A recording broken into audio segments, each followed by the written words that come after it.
बिस्मिल्लाहिर्रहमानिर्रहीम। अगर आप कुछ मुनफरिद और नया खाना चाहते हैं तो आप प्याज का ये सालन बनाएं। ये बहुत ही शानदार रेसिपी है और इसके तमाम मसाले वो हैं जो हर वक्त आपके किचन में मौजूद होते हैं। और ये प्याज का सालन बनता भी कुछ मिनटों में है और इसको बनाना भी बहुत आसान होता है।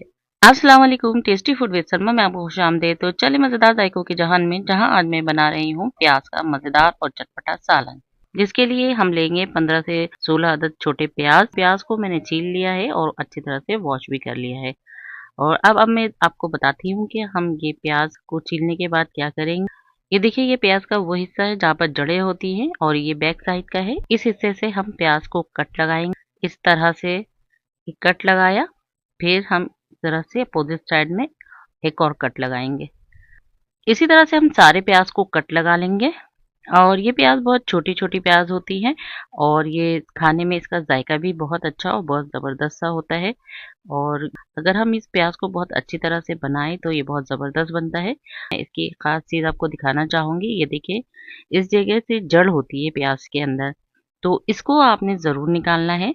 अगर आपने इसको नहीं निकाला इससे सालन का टेस्ट भी ख़राब होता है। तो ये आप जब भी कोई सा भी सालन बनाएँ, आप प्याज का ये हिस्सा ज़रूर निकालें। अब ये देखिए, सारे प्याज में कट भी लग गए हैं।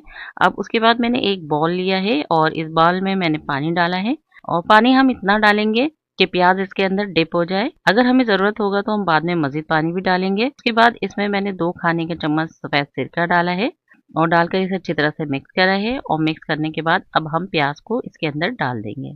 ये देखिए, पानी थोड़ा कम था तो मैंने पानी थोड़ा और डाला है ताकि प्याज सारे इसके अंदर डिप हो जाए। इस तरह से मैं तकरीबन इसको 15 से 20 मिनट रखूंगी। इस तरह करने से ये होता है कि प्याज के अंदर की जो स्मेल होती है वो निकल जाती है और इसके अंदर बहुत अच्छा सा टेस्ट भी आता है। ये देखिए, तकरीबन 20 मिनट के बाद अब मैं इस प्याज को इन पानी से निकाल लूंगी और साथ ही एक छन्नी के अंदर रखती जाऊंगी। इसी तरह हम सारे प्याज को निकाल लेंगे और ये देखिए, सारे प्याज निकल गए हैं और ये छान लिया है, बिल्कुल खुश्क भी हो गया है।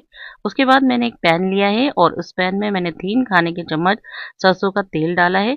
और जब सरसों का तेल बहुत गर्म हो जाए और उसमें से धुआं निकलने लगेगा तो आंच को हम धीमी कर लेंगे और धीमी करने के बाद ही हम इसके अंदर प्याज को डाल देंगे।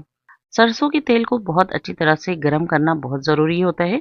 अगर आपके पास सरसों का तेल नहीं है तो आप कोई सा भी कुकिंग ऑयल इस्तेमाल कर सकते हैं।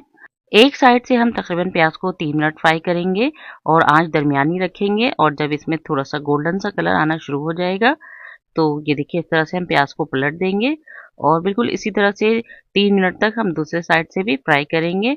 ये देखिए, प्याज बहुत अच्छी तरह से फ्राई हो गया है और इसका कलर भी ट्रांसपेरेंट हो गया है। अब उसके बाद हम सारे प्याज को निकाल लेंगे और अब इसी पैन में जिसमें मैंने प्याज को फ्राई किया था, इसमें मैं 4 खाने के चम्मच तेल मज़ीद ऐड करूँगी। और ये देखिए, जब धुआं निकलना शुरू हो गया है, अब मैं चूल्हे की आँच को बिल्कुल धीमी कर दूँगी। और उसके बाद अब हम इसमें कुछ खड़े मसाले डालेंगे, जिसमें ज़ीरा 1 चाय का चम्मच है, 4 छोटी इलायची है, 2 अदद तेज़पात है और राई वो आधा चाय का चम्मच है।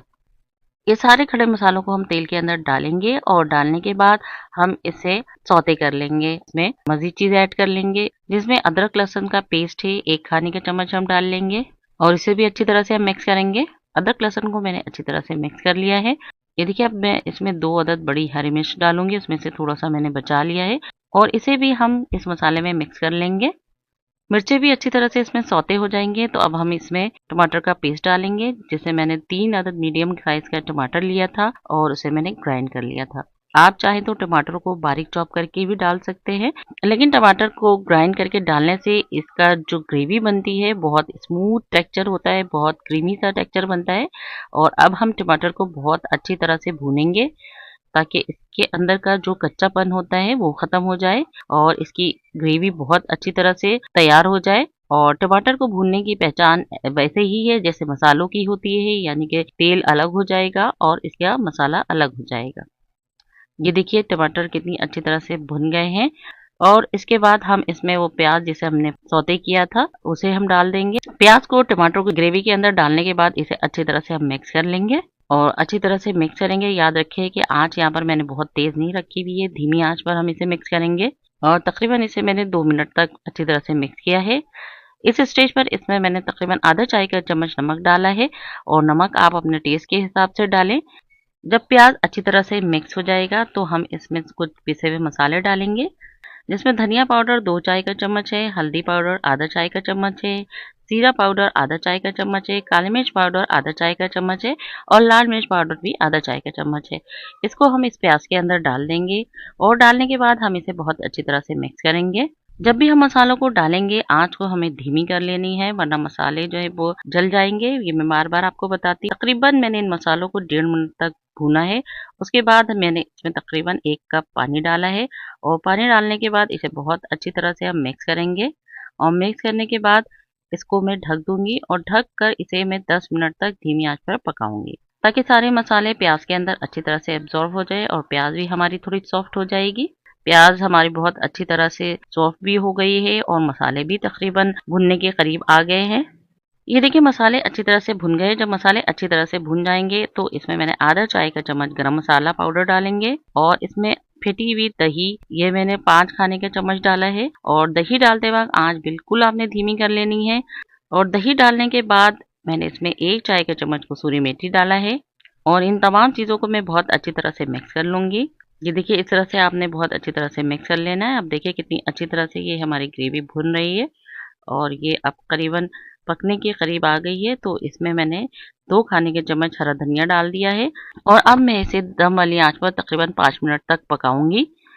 5 मिनट के बाद देखिए दही का पानी भी खुश्क हो गया है और ग्रेवी भी हमारी बहुत अच्छी तरह से भुन गई है। इस स्टेज पर आकर अगर आपको ग्रेवी थोड़ी-सी ज़्यादा चाहिए तो आप इसमें 1/4 कप पानी का लगा दें, तो आपको एक थोड़ी-सी लिक्विडी ग्रेवी मिल जाएगी। ये मैंने बिल्कुल सूखी हुई ग्रेवी तैयार की है। यहाँ मैं आपको एक बात बताती चलूँ कि इसमें इस्तेमाल होने वाले तमाम अज़ा की लिस्ट आपको डिस्क्रिप्शन बॉक्स या फिर वीडियो के एंड में लिखी मिल जाएगी। जब तक मैं प्याज की सब्जी निकालती हूँ, आप जल्दी से जाए मेरी वीडियो को लाइक और चैनल को सब्सक्राइब कर दे और आप कमेंट्स मेरी वीडियो के बारे में ज़रूर किया करें। मुझे बहुत खुशी होती है जब आप मेरी वीडियो पे कमेंट्स करते हैं, मेरी वीडियो को लाइक करते हैं, तो मुझे बहुत हौसला मिलता है कि मैं जो कोशिश कर रही हूँ, वो मेरे देखने वालों को पसंद आ रहा है। ये देखिए जनाब हमारी ज़बरदस्त सी चटपटी प्याज की सब्ज़ी तैयार हो गई है। इसे आप रोटी के साथ भी खा सकते हैं, इसे आप पराठों के साथ भी खा सकते हैं, इसे आप चावलों के साथ भी खा सकते हैं। उम्मीद है कि आपको मेरी रेसिपी ज़रूर पसंद आएगी। अच्छा अब इजाज़त दें, खाएँ पिएँ और मज़े करें, अपना और अपनों का ख्याल रखें और मुझे दुआओं में याद रखें। अस्सलाम वालेकुम।